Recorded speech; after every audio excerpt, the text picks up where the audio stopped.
அஸ்ஸலாமு அலைக்கும் வரஹ்மத்துல்லாஹி வபரகாத்துஹு. புயல் காற்று வீசும்போது அல்லாஹும்ம இன்னி அஸ்அலுக ஹைரஹா வ ஹைரமா ஃபீஹா வ ஹைரமா உஸ்ஸிலத் பிஹி வ அஊது பிக மின் ஷர்ரிஹா வ ஷர்ரிமா ஃபீஹா வ ஷர்ரிமா உஸ்ஸிலத் பிஹி. பொருள்: இறைவா, இந்த காற்றின் நன்மையையும் அதனுள்ளே மறைந்திருக்கும் நன்மையையும் அது எதனுடன் அனுப்பப்பெற்றுள்ளதோ அதன் நன்மையையும் உன்னிடம் வேண்டுகிறேன்.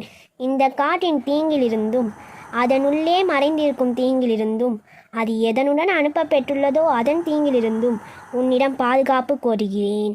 அஸ்ஸலாமு அலைக்கும் வரஹ்மத்துல்லாஹி வபரகாத்துஹு.